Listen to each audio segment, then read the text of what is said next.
Welcome back to the Team Nerd Herd podcast, where our best advice is if you want to do it right, collect what you like. Team Nerd Herd, we are so excited today to bring you yet another interview with our friend, Ringo Award winner, Eisner Award winner, for Bitterroot. On the Stump, new title, Kickstarter campaign short complex. Mr. Chuck Brown, what's going on, Chuck Brown? What's going on? Thank you very much for joining us yet again. But we also have another guest, Team Nerd Herd. Chuck, give us the introduction on Richard Kemp. This is my good friend and artist, Richard Kemp. He is the co-creator of Don't Ever Blink, a very successful Kickstarter, and a new project he's working on called The Immortal Gatsby. Ooh, Team Nerd Herd. Welcome, welcome, Richard. Thanks for having me. Oh, man. Thanks for being on the show. It's great to be here. Thank you for being on the show. We're super excited. But, let us go ahead and get a little roll call for the Team Nerd Herd podcast. And let me pass it to my brothers from another mother. What do we got, JR? Nothing much. It's another Saturday. Trying to wake up, still a little groggy. But I'm going to pass it off over to Alonzo. What's up, sir? What's up? This is Alonzo, aka Comics and Pops. I am your comic book nerd as well as your pop culture fan, and I'm sending it up to Ian.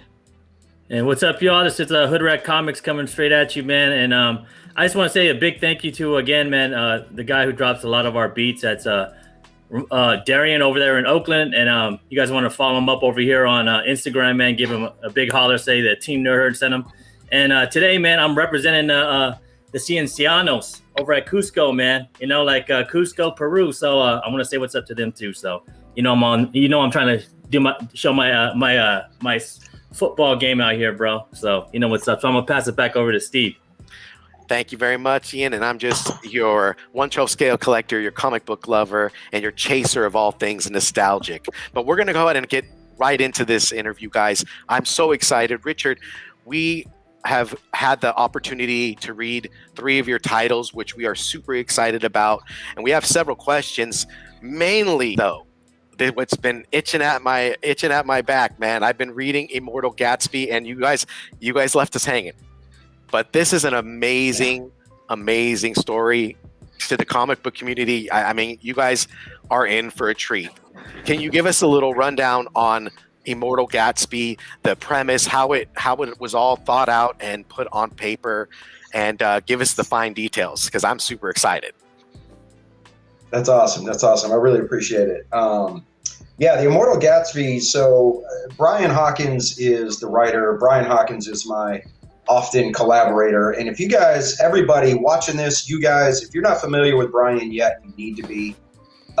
He is tearing it up in the indie world, and I am just blessed and grateful to be working with him. And we have a lot of things that we have planned coming up for this year. But the thing with the Immortal Gatsby is Brian was a history teacher for 14 years, or an English teacher, I mean. And so the Immortal Gatsby is sort of important to him. And because we do horror comics and fantasy comics, we were trying to figure out how we could make a comic with the with the Great Gatsby, because it became public domain right at the end of last year.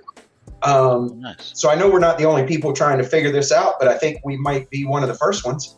And so we decided, what if Lovecraft met Gatsby's universe? And that's as far as I'm willing to talk about it right now. The book itself, we plan on it being an 80-page graphic novel. We're more than likely, we're 90% sure we're going to leave it black and white. And it is going to be magic and death and mayhem, but it's going to take place in the Gatsby universe. And the only thing I'll say is our main character is closely related to Jay Gatsby from the book. And that's the rundown. But we're excited about. We want to tell the whole story in one shot. We don't want to leave people hanging. Brian and I have collectively, we've decided that we're going to start making the kind of books that we like to read. And leaving people hanging isn't really what we like to read. We like to have full stories. So that's our plan. I really love the art. That's in a nutshell. Thank you so much. I really appreciate that. Yeah, the fine details of black and white, everything is really kind of sucks you right in. I'm sure there's going to be a lot of details like in the artwork that are going to cue up some real good plot lines and whatnot. But I definitely am a horror fan. I Don't Ever Blink was right up my alley too. I was reading that. Yes. And it just got me from immediate jump. It was just like opening scene to this massacre, and I mean, I was just sucked right in. I mean, makes you really think. Fantastic. It makes you really think, where is this character, at? And as she's telling the story, you're getting a piece of what she's talking about to this detective, and he's wrapped up in it, and he's trying to make sense of it. My God. So a little bit about like the horror aspect of things. Where did you get a lot of your horror influence, as far as like your artwork, and what are some of your favorite horror films, I should say? It's funny. I'm not your typical. I'm not like the slasher. I mean, I love if you guys would have followed our first Kickstarter, you would have seen that we did mashups as giveaways, and we did classic slashers with Tinsley involved, who is the first, the main character in Don't Ever Blink. But I've always been a fan of more of the thriller, psychological thriller type things. And any of my art influences are always going to go back to sort of Mazzucchelli, Alex Toth before that. So any of those sort of 70s, 50, 60s and 70s era horror comic books is going to be what my art is influenced by. And then in today's world, Jorge Fornes, David Asia, or David Aha, those are definitely influences I have. And I think it all just sort of fits together. I think the noir horror thing is something I'm trying to lock down, and hopefully I'm figuring that out. I do like, as far as my horror stuff goes, my favorite stuff was always, though, the old stuff. Any of the of course it's slipping my mind. Any Alfred Hitchcock type stuff. Okay. Any Twilight Zone type stuff. Like that's really where that's where you're gonna find me in the horror world. Sure. I do love some modern. I think that Candyman is one of the greatest story possible franchises that's ever existed, and it's never been given what it fully deserves. Candyman. So I love that too. Yeah, man. Yeah, I'll never look so at your much potential there. Say it too much. No, I know. Candyman scared the shit out of me when I was a kid, bro. Yeah. Say it one more time, Ian. I'm sure webcams count. That hook. Yeah.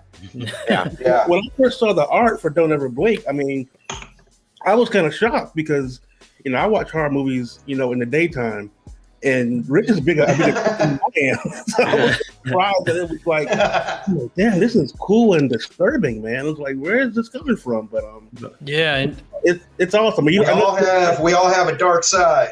Oh yeah. No, and Richard, I like how you set it up with Don't Ever Blink. At the last 2 pages were amazing. It's like I was watching a movie because you had it like frame by frame of the character, watching this girl sleep on his couch, and you kind of just left it there.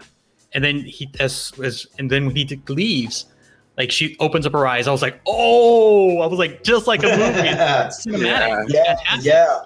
People yeah, that has gotten some positive feedback from people, that scene in the comic. I think that, again, and Brian's not here, but him and I, obviously, he writes it that way and it makes sense to me. And so we just really, that sort of cinematic thing that we're pulling off here, it's just a vibe, man. We're just doing it. And we're really excited about our partnership and the things that we have coming up, because we are similarly creatively, we're similar in that way. So thank you. I appreciate that. I think it just works. I don't know. Can I ask you a question too, man? So when I was reading Don't Blink, right? I know it's based like right now, like it's a modern kind of story, but I got this feel like it was like an old Al Pacino movie or something, like Donnie, like Brasco. Dog,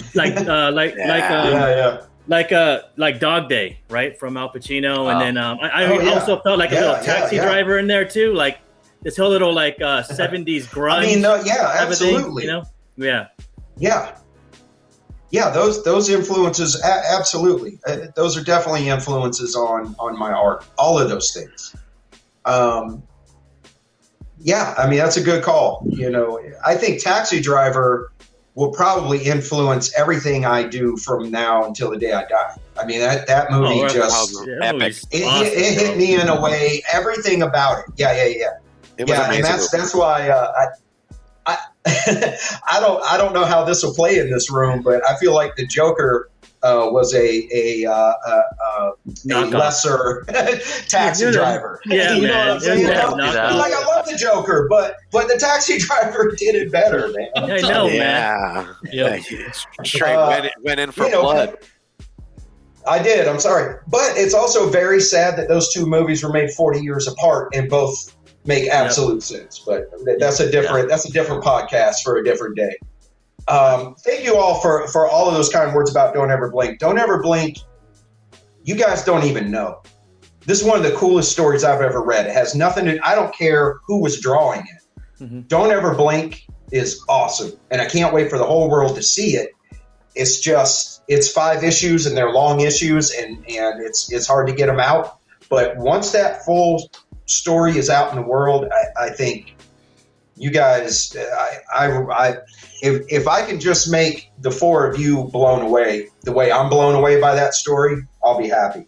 Oh man, I can feel it. Amazing! I can't wait. I can feel it. Don't ever blink. Yeah, I can feel it. And don't ever blink, bro. Like I can smell the old cement, man. The old cement. I can smell like the old sewer going on. Yep. I can smell the blood in that house, bro. Like after the massacre, man. And then watching what happened to the young lady, bro. I was like, oh shit, man. I can feel the death in the hospital. Like when you walk in the hospital, you feel that like kind of like death type of thing. Like dude, it was sick, man. I digged it. Thank you so much. That's what you try to do, right? You try to build that atmosphere and make it feel as real as possible. I had to sleep with the lights on. Dude, the art was perfect, man. To me, like the art was perfect. Like it was as creepy as fuck. Can I say that? It's our show, right? Yeah, it's creepy. It's creepy, man. You can do it. Yeah. See, I really liked Warrior Priest. I really appreciate that. Right on, man. I would agree. Priest. I loved Warrior Priest. That was the one I read. I was just like, that would be a whole little JR's. world. You got a whole little world that you're already building. I'm just like, okay, we got more coming. I'm hoping with that. Mm-hmm. Yes. And again, time, right? Time is what's killing us all. I do have basically the entire plot for the second issue. And I'm pretty excited about it. I just got to find time to work on it. Find time to fit it in. But I appreciate that too. War Priest is, that's going to be one of those things where I am sort of spitting my own inner feelings out there, but trying to tell a cool story that people will enjoy. But there's a lot there. There's a lot there. There's a lot of personal sort of demons and back and forth there that it's going to grow on that too. And I hope I get the chance to get that story out there better. I am going to have that releasing in Comixology at least pretty soon. and then hopefully later in the year available for print. And again, some folks were able to get it on our last Kickstarter. It was an add-on, but we're going to try to get it so that you can basically just go straight to our website and purchase it. So pendulumheart.com, by the way, that's where I want to direct everyone watching this. We got a lot of big plans for Pendulum Heart this year. So Brian and I especially, and we're going to be hopefully bringing on some other folks and sort of have a scary, supernatural sort of indie comic book conglomerate. I will just keep buying. That's it. Hey, right on, man. Right on. Yeah, so I was going to say, I appreciate it. This Pendulum Heart, is that going to be your label where you're going to be publishing all these books? Yes. We are, it's sort of, I don't know, in the vein of like 12 Gauge or Raid Studios. Like that's Brian and I, and it's going to be a few other people. And that's our brand, if you will. But we're either going to self-publish or if somebody wants to publish and we work out a deal. It's all open. It's just that's our brand. I don't know how else to describe it. You know, it's going to be horror, supernatural, and things like that. No, we dig it. We're definitely big fans. I know Steve up there is a huge horror fan. Yeah, super excited. Right on. Yeah, with Pendulum Heart. So are you going to link directly to your Kickstarters there? I mean, how are we going to find you in Kickstarter? Yes. So that's going to, I mean, it's all going to be interconnected. That's the plan. That's why we sort of went with this idea and to do this brand. So everything that we do, that Brian and I do together, is definitely going to be branded with Pendulum Heart. It's going to feed right to Kickstarters. Our goal this year is, like with the Immortal Gatsby, for instance, our goal is to kickstart it, you know, have some cool extras and stuff for early backers, but raise enough money to, you know, have a full print run and then sell directly from our website and a few other outlets, hopefully. So that's our model moving forward with Pendulum Heart, is to sort of be the base, and however we can get our stories out there, that's what we'll do. Whatever works best for each thing. And Nerd Herd fam, don't worry, man. All the links to Richard's all his sites and where you can find him is down here in the comments. So go and check that out. Thank you. Hit it and support Richard. Hey, but Richard, man, can I move back a little bit, man? Because I really liked what you gave us for Immortal Gatsby. I know you can't talk about it much, but when I was reading it, man, I was like, dang, you're pretty perfect for putting that in there, because with all the Wall Street and the whole GameStop and all that other stuff, man, kind of like it was like, what, man? Like you kind of put it all together, like this old money, all this new money, and this fight for like class. You know, like what do you think about that, bro? Right. Yeah. I mean, it definitely is. You know, Don't Ever Blink was Brian's. He brought it to me. We worked it out together. But the Immortal Gatsby is our first thing that's a true collaboration. And in him and I, that's right. I mean, what's currently happening in the world is definitely got an influence on the Immortal Gatsby. I think you're going to see a lot of, sort of that thing where money is really the root of all of what we're seeing right now. And you know, we're all down here fighting like idiots with each other, and meanwhile they're stealing, they're robbing us blind. Oh man, and we're down here fighting over, you know, what bathroom people are supposed to use and shit. They're up there stealing from us. And I definitely think that will have an influence on where the Immortal Gatsby goes. Oh, I mean, I love Great Gatsby. I think I read that book like 10 times. The shining light across the river. You know, like always reaching out, looking at it from the dock. You know, like that's us, man. And I think like bringing that in now, like in I think it's gonna have a real effect, because I think a lot of these young kids, man, you know, they felt it what happened, man. And I think they'll really connect, man. So I think you're just perfectly, you know, putting that into what society's going in right now, you know. So, and I just want to say, I think it's I just want to say something to the Nerd Herd fans. I mean, when you're getting a book from Richard Kemp, you're getting a book from someone who knows comics, he loves comics, and he cares about the world we live in. we sit and we have these conversations about the state of this world, and when he puts out a comic, he's putting out a comic that's not just here to entertain, but it's also to educate and enlighten. And that's what I love about him and his work, because he really cares about these books. You're not just getting something just to try to make a few bucks. He's putting something out. You basically change our hearts. So definitely, anything he puts out, we definitely shout out to Brian as well. Brian's a brilliant writer, real cool guy. But anything this guy puts out, you definitely got to pick it up, because he cares about this world and he cares about comics, and he's knowledgeable as shit. He knows. He's an X-Men geek, but he. Oh, there you go. You and JR are just big friends. They're best friends now. Oh man. Yep. He knows his shit. No, thank you, Chuck. Yeah, no doubt. I really appreciate that. I do. I mean, I love comics. I'm 45 years old. I've been reading comic books since before I could read. And I'm also, this world is fucked up. And if I can do anything to try to make it less than, I'm going to do it. And guys like Chuck, guys like y'all, we're all here. There's a lot of us here. There's more of us than there are of them. I know that. So we just got to keep on, right? We just got to keep on trying. So, Richard, man. So, you said you're a big X-Men fan, and I know that JR is a big X-Men fan. So I'm gonna beat him to it, bro. Like, if you could be anybody on the X-Men, who would it be, bro? That's a good question. It's a funny one though, because the answer is Wolverine, but like 80s Wolverine, brown costume Wolverine, not your happier, friendlier Wolverine today. But see, again, I've been reading X-Men comics. I mean, I have them going back to, prior to Wolverine and them. And I just grew up with a guy that he would do anything for his friends, and he would do anything, and he was ruthless. And me always being a short guy, and I'm hairy, I got a hairy back, right? So it just all fit, man. It just all fit. The only thing I don't have is the ability to have the hair. So pre-Jubilee Wolverine.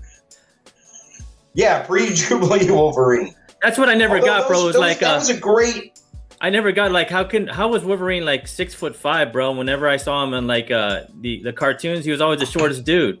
Yeah. You just couldn't find a better actor. Yeah, I mean, and I remember reading in the Marvel Universe books, he was 5'3". Yeah. Yep. Anything other than that is not Wolverine. Right. Nope. Bugsy Bogues. Yeah, bro. He's Bugsy Bogues. Take those kneecaps out. So my question was, we were talking about a couple weeks ago about Marvel's gonna eventually bring in the X-Men, and you've got Ian McKellen that played Magneto. You're gonna have to find a recast for him. And I was like, well, there's no white guy that can play him. Let's switch him over to an African American. Maybe update the thing. Because people are saying, well, if you do the Jewish thing, there's not black Jews or African American Jews. And one of our co-guys, Nick, he was saying, well, what if you have Ugandan and do the whole blood diamond thing? What is your take on? Am I completely off base here, or? No, I think that would be a very intelligent and thoughtful way to update the character.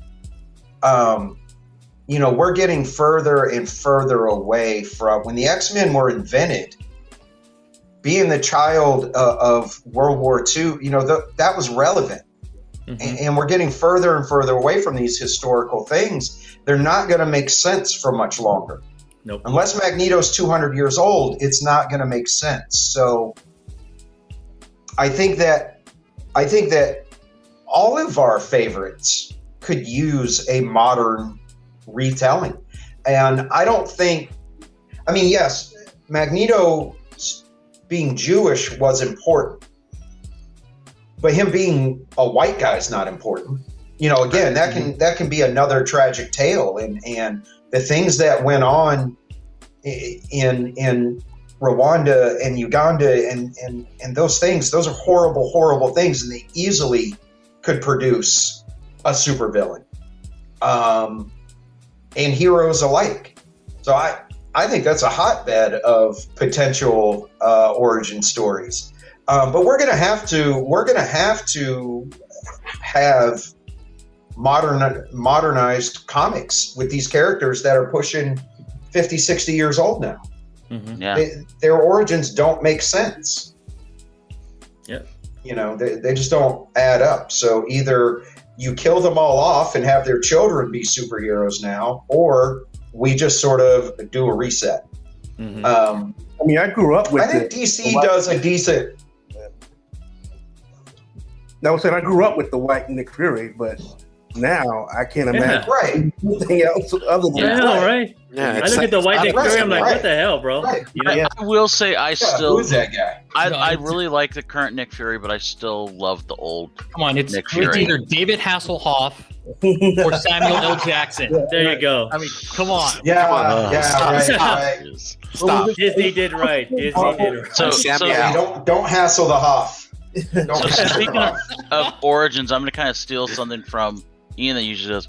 What is your origins? What's your background in general when it comes to comics, and how'd you get into this whole thing? It's a story I tell a lot now on these things. My brother is 8 years older than me, and he loved comics. So I literally was born into it. I mean, they were just all around me, already. And he was born in 68, so we didn't have toys, but he had some, so comics were just always around me. And I still have a bunch from his collection from when he was a little kid. And it just, I think visually it appealed to me right away. And I've been drawing, of course, since as long as I can remember. I recently uncovered a story that I must have written in the second grade about Santa Claus, and it wasn't quite a comic book, but I drew it and I wrote it, and I was in the second grade, and so it's just always been a part of my life. And then, it's hard I wasn't around a lot of other comics people. And so when I really wanted to do it for a living or whatever the case may be, I just didn't have any good influences with that. And then I would say that guys like Jim Lee made me feel like I couldn't do it. I mean, not for nothing, but that dude set the bar pretty high. And I was right at that age where I'm like, what am I, and that was right before the internet. So I'm like, what am I going to do? Move to New York and hope that I can almost draw as good as Jim Lee? Oh, well, I guess I got to get a job, and then of course I had kids, and you got, life just, these things happen. And then a few years before I met Chuck, sort of the internet and technology and all those things, I'm like, let me try this again. I immediately just, and I had always read comic books. It's just, I didn't always draw them during that time.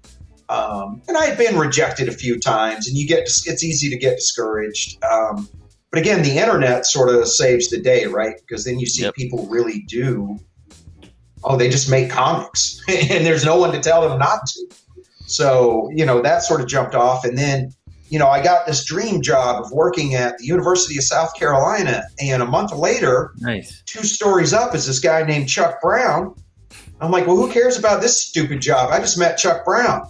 And, it really did, like, to see Chuck still hustle. Like, we're roughly the same age. We have a similar background. We have, children. He named his son what I almost named mine. Like, we just hit it off, right? And so then to see him hustling and succeeding, I mean, it just, I had no choice, man. God was like, hey, here you go. I was like, yeah, okay, I guess I got to do this now. Mm-hmm. And so, here I've been, and Chuck drags me around to stuff, and he's introduced me to people and put me in these situations to help me grow. And, one of the things about Chuck, your mom or your brother or whatever, they can be like, oh, you're awesome. Chuck was like, yeah, you're not awesome. Do better.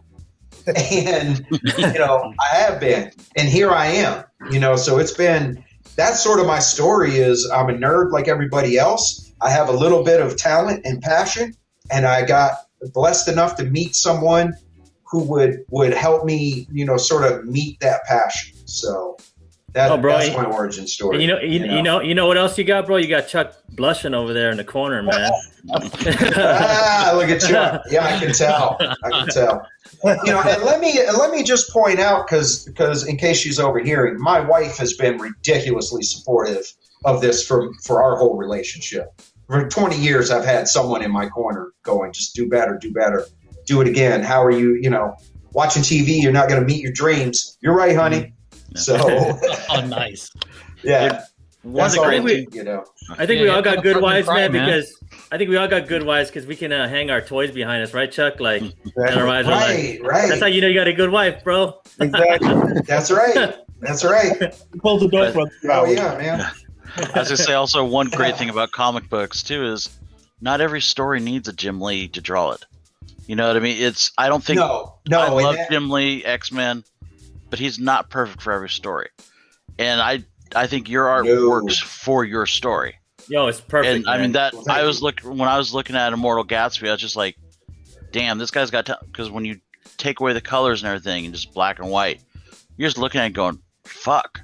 I mean, this reminded me of Bernie Wrightson kind of in some degrees. Oh, wow. That type of thing where I'm just looking at it and going, I don't read black and white books, but I want your book to be black and white to read it. Yeah, I can't wait for it, bro. Thank you. Much better. We have that sweet. Yeah. Go ahead. Thank you. No, we had that same sort of feeling after I sort of did the black and white. We were like, let's keep it this way. And so I went back and made a few adjustments because, you're going to draw differently. If you're going to leave some stuff out if you know it's going to be covered by the color.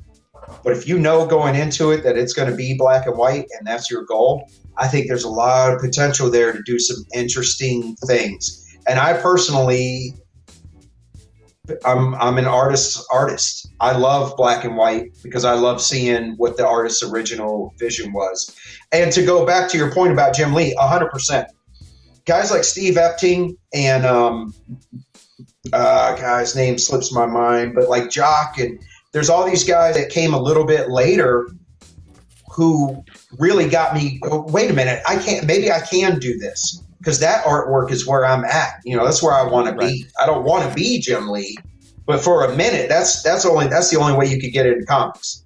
But then a couple years later, all of a sudden, there's all these guys with all these different and girls with all these different approaches, and it made me realize, oh wait, what I like to do and what I can do is actually valuable in this community now. So, yeah, all that.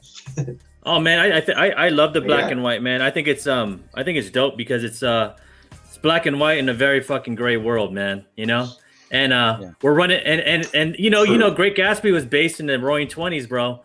And we about to have them Roaring '20s now when we get out of this fucking virus. So it's like, bro, it's like and we are in the 20s, that's a good point. And we are in the 20s, you know what I'm saying? So like, it's crazy, man. Like, I think I can't wait, man. Nerd got to jump on that book, bro, because I felt like I got blue balled, bro. Like I was like, where's the rest of this, bro? What the hell, man? I was the same way. I was like, so it did what we set out to do, man.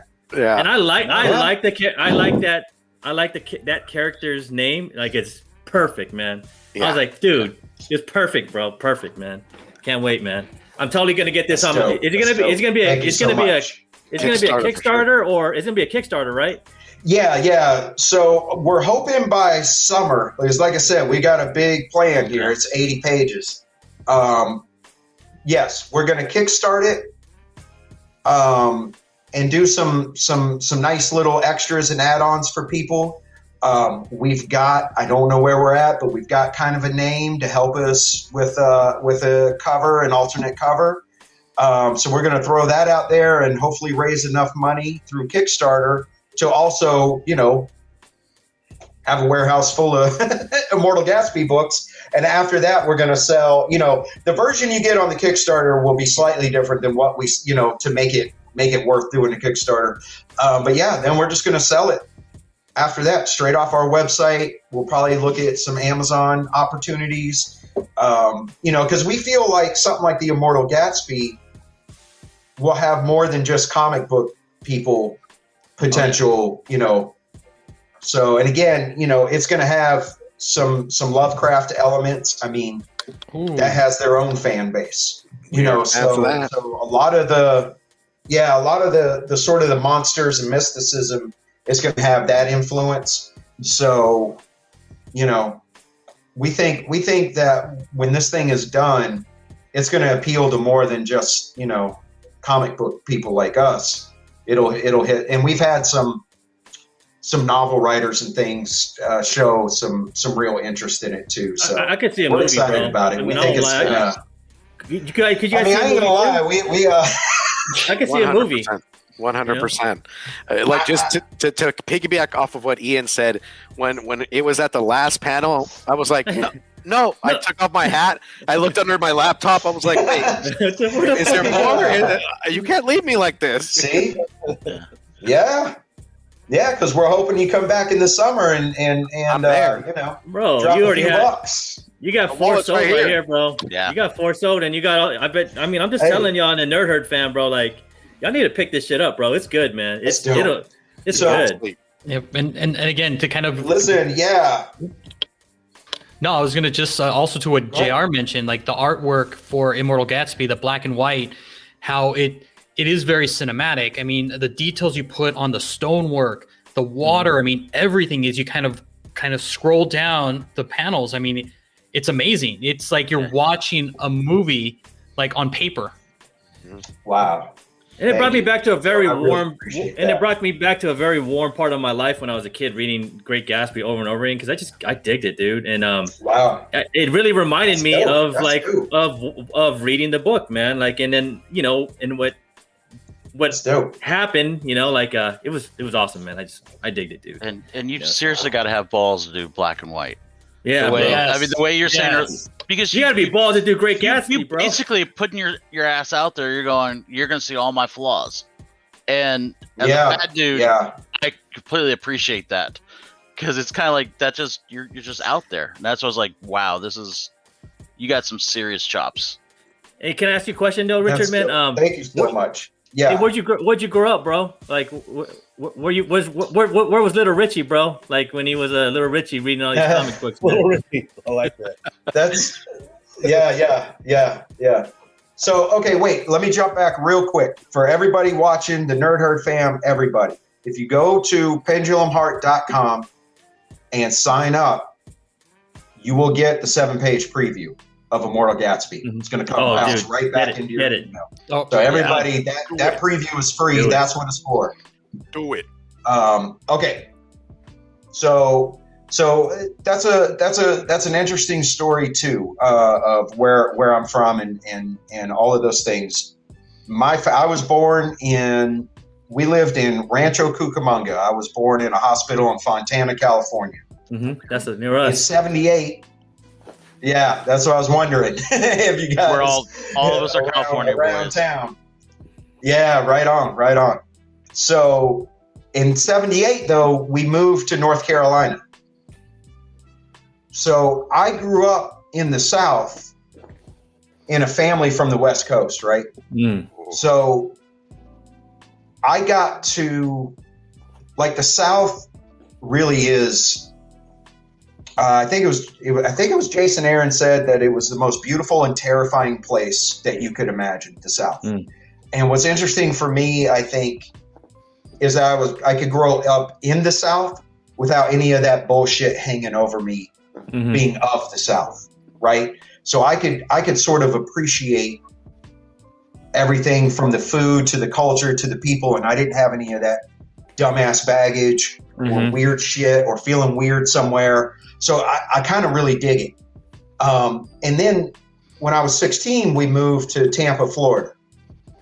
And that's like a whole different world than anything that you could ever describe anywhere. And I was exposed to things that are shocking. Like that place is shocking. So, but I met my wife there, I had my family there, and it's a place that will influence you.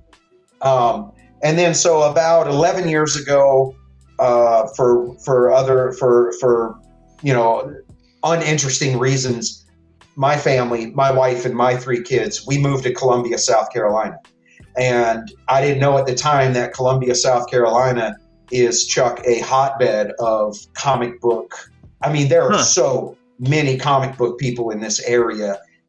It blows your mind how many people are within an hour and a half of where Chuck and I are sitting right now, including Chuck and Sanford Green, which was shocking. So that's that too. So I am from the South, but I am not of the South. And so I think it gives me an interesting perspective on the shit that goes on here. Oh, I bet your mom and dad were like, what the fuck? You know, like, oh yeah. If they're from Cali. My mom never. Yeah. My mom was never okay with it and hasn't been to this day. My dad was stationed at Fort Bragg during the Vietnam era.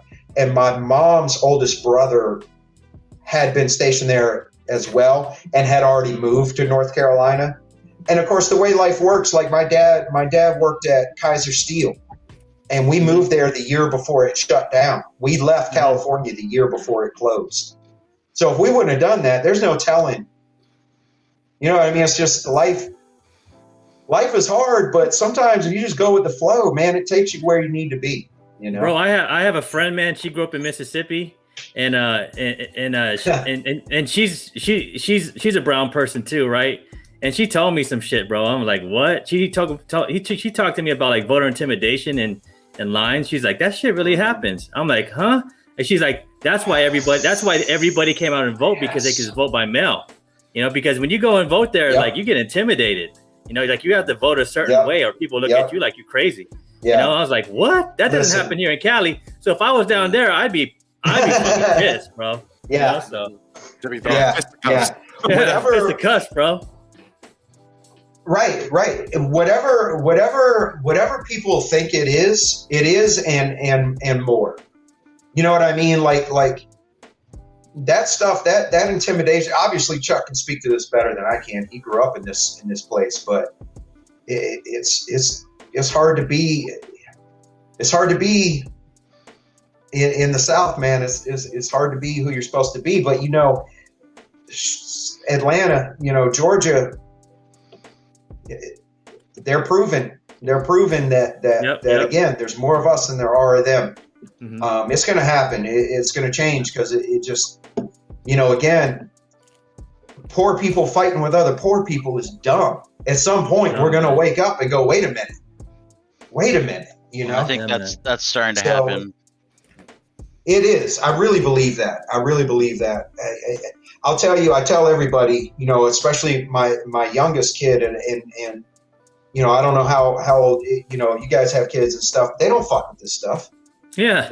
They're not racist. They're not sexist. They're not homophobic. They're not any of this. They ain't doing that. When they start getting into politics and being our bosses and CEOs, they ain't fucking with this. It's stupid. Yeah. You know what makes me mad is because there's us Gen X cats, right? Like, there's a lot of us out there that are like that, bro. I'm like, where the fuck did you get that from? We all grew up in this like kind of like 90s, 80s culture where we were watching MTV all the time and shit. You know, like, what'd you guys get? How'd you guys get all stupid? You know, like, because that it's indoctrination. It's especially here in the South. The church has such an influence on. I mean, they get you early. And these small town churches and these mega churches, they tell you what to do and how to be, man. And you got that mixed with the culture that's already in place, this generational, even if you're not straight up racist, you have this generational idea of who's supposed to be what, doing what, where. And even for our generation, that Gen X, that influence is hard to break sometimes. But I think we did a better job with our kids, and our kids just, like I said, they just ain't having it. You know, well, you can for a lot of the terrifying stuff on the internet. All of our kids also grew up seeing everybody from every kind of walk of life and realized we're all just trying to get through the day. That's all we're trying to do. So I got a lot of hope, man. I do. I hope y'all do too. I think in 15 years we're going to start seeing the country that we know is supposed to be. Yeah. I hope. Yeah. I hope, man. We're trying, man. We're trying here in the Nerd Herd too, man. But we got. That's right. I want to hear. That's right. I want to talk to Chuck, bro. Like Chuck got Chuck got some stuff to tell us too, because he got the bitter root, bro, and on the stump, man. He's trying to make the move. So what you got rocking, Chuck?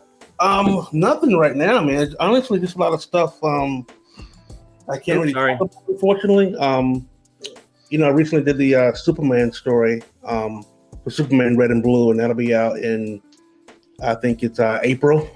And possibly I'm going to be doing more stuff with DC Comics, but nothing I can talk about right now.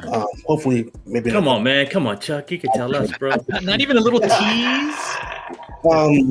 It won't be Superman. It's something else, but we'll talk. Ooh, okay. I can't wait. Are you stepping in for Bendis, man? Are you stepping in for Bendis for a bit, or what? Yeah, Bitterroot will be back. I know people have been waiting for Bitterroot. Bitterroot will be back in March. I think it's issue 11 coming out in March. Do you have any idea of the variant cover? The homage cover? Can you tease that at least? I could just tease one. I think we are going to do like I know it's pandemic time, but we're doing like a blank sketch cover. But, I guess because people can make like requests from me, David, and Sanford will, do a sketch on it at the request, and we'll mail it out. Unless the world gets back to normal and we can do some cons soon. Yeah. I would love that. I want a sketch from Chuck Brown, not Sanford. No, you don't want that. Oh, yeah, we do. Yes, I do. It'll be worthless. No, man. Never that. I'm gonna make my first outing since 2020. I'm gonna be doing a talk at trying to find the name of the university at University in Greenville, where I'm just kind of talking about Black education, comics, and enlightenment, and just kind of talk about how that intertwines into On the Stump and Bitterroot and the projects that I'm working on now. I do have a book coming out at Image. It's called Flawed, but there's no release date right now. Just something I'm just working on right now, getting it plotted out and getting it written. And I may be working with a few other independent companies as well with creator-owned projects. So nice. That's all I got. Nice. So just waiting for Richard Kemp stuff to come out. That's all I'm doing right now. I'm waiting too, man. Me too, man. I want that bitter root, bro. I've been waiting for that bitter root for a minute. Oh, yeah, March 11th, yeah. So, Richard, are you a Tampa Bucks fan? I am. But we've been back in the Carolinas for so long that we've had to switch a little bit to the Panthers. But go Bucks. That is true. That's it's hard to root for Tom Brady. It's hard to root. Yeah, it's hard to root for Tom Brady, but it wasn't hard to root for Mike Evans and Chris Godwin and And seriously, I was really happy for Bruce Arians and those guys. Yeah. The other people deserve, And I was in Tampa. I lived in Tampa during the first Super Bowl, and that was something that I'll never forget, man. Yeah, neither Ian and I are. I was there.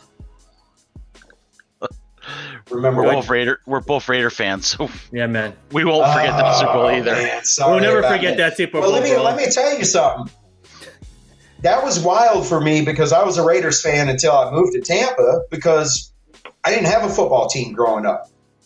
So I always went back to my California roots. Yeah. And so for Tampa to beat the Raiders with John Gruden as the coach, that shit was wild. That was like, you can't write that story. Nobody would have believed that Super Bowl even existed. So for them to do it again in Tampa, because it was always a thing too. I don't know how much we could talk about this for another hour. For Trent Dilfer to have been traded out of Tampa, go up to Baltimore, win a Super Bowl in Tampa the next year, like it's just wild. The Bucks are the weirdest sports franchise I think of any. But wild. There's a difference though, right? Trent Dilfer didn't lose the Super Bowl for the Yeah. ball. Well, he just Correct. delayed. Look arguably like the deer worst headlights, Super Bowl. man. He He's just handed the obviously ball the off. Yeah. That's it. And threw a But couple you know play what? actions.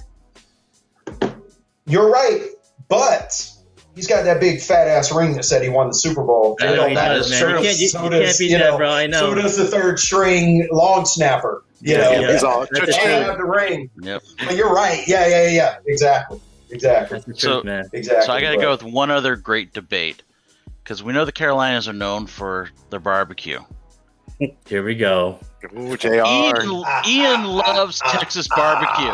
Texas barbecue, bro. What He's is that? all about What is Texas what? barbecue. I personally am more into the Carolinas and the Memphis style. What is your stance? Well, wait. Let me premise this. For me, Let me premise this, Rich. Jared loves sauce and feet first, okay? No, I don't like feet. I'm not putting Tarantino. Let's get that right first off. Let's get that first off. He likes sauce on feet. I mean, No. yeah, sauce on feet. Yeah. Yeah. Then of course you're going to be a Carolina barbecue person. I'll say I don't know Chuck's opinion. I will say that Texas barbecue is a what's that called when you say two things together that don't Oxymoron. yeah, it's an oxymoron. Or There's like a no such Rams thing as fan. Texas barbecue. Whoa. Nice. There goes JR right out of the corner. I've still never seen a Rams fan. again, So. I love all food, so I love. You just add salt. What is that exactly? What is Texas barbecue exactly? Yeah, exactly. It's a dry rub, and it's smoked at 225 for 8 hours, and it comes out like butter, bro. It's Man, like it's like licking the ashtray. I won't even lie though. I haven't had Carolina barbecue yet. I'm looking forward to because I'm gonna go out there and hang out with you guys. Oh, You know? So yeah, we're going. We're gonna go to Kevin over there at Frankie's Comics. We're gonna go hang out with him. So that's the plan after this COVID crap. And then yeah. I want I'm trying to You get guys my gonna come fighting hang weight out? for that. you guys gonna come hang out with us, man? Like we're gonna just do it, Yeah, bro. let's It's go, good. man. Let's What's go. about San Diego? That's not going to happen this year, I imagine. Or Nah, man, it ain't happening, bro. WonderCon just No. got canceled. No way. Yeah, it got So canceled. I don't think. I think if San Diego happens to be pushed to October, but we're talking about going to Baltimore, maybe. Ooh. But for, we're talking about going to like that Carolina con too, right? The one over what is it called? You by- send me by- anywhere that has Europe? barbecue, I'm down. I'm down, bro. Like Heroes Con. Well, Heroes in I'm a June. fat kid. Heroes Con, that was it. Heroes Con is the one we were. Yeah, thinking about if So I don't know. Heroes Con ever happens again, that is where it's at. Let's Yeah. go. Yeah, I've heard Heroes Con is off And- the hook. Please, we need a meetup, guys. We have to. We'll get some Get some barbecue. barbecue, bro. Nerd out, man. You know. I want to go to Dragon Con too, down in Atlanta. Oh yeah, that's a good one. Yeah. Give me some hot chicken and stuff. Oh yeah. Well, I'm getting the meat sweats. Richard, it's Richard and Chuck. It's been great to have gone through this journey with you guys. I'm super excited for the new titles that are coming out on both your guys' fronts. Can you tell the Team Nerd Herd where can we find you? Want to plug in any of your social medias? I know we got Pendulum Heart, but other social media outlets where our Team Nerd Herd can herd up with you guys. Rick. I'll go first. RF Kemp 462 on every platform. If there's art on it, you'll find me under that under that name. So that's all, Instagram, ArtStation, Twitter, Facebook, RF Kemp 462. Nice. Sub up and follow, guys. Sub up and follow. You. And how about Chuck, man? Yeah. Chuck needs a plug too. Do it, Chuck. Just go to Ogun, OGOUNINK.com, and all my social media links are there. I'm on Twitter a lot, so Twitter, Facebook, Instagram, hit me up there. Look for that Superman Blue coming out in a couple months, right? Yeah, man. Yeah, just do it. Yes. Checked. Yes. And hopefully I can come back on here maybe in April to drop some bombs on you guys and let you know. Well, you're always welcome. bro. Both you guys are always Yeah, bro. welcome. Yeah, for Richard, sure. you come on too, Richard, because that Open let's walls. get Let's get that. Hey, I'll let's get be here, the man. Gatsby book out there too, man. You know, Sure. for sure. Right on. Right on. Let's do it. Cool. Well, Rick, do you mind taking us out? Take us out for the Team Nerd Herd. All right, everybody. If you want to do it right, collect what you like. Damn. Perfect.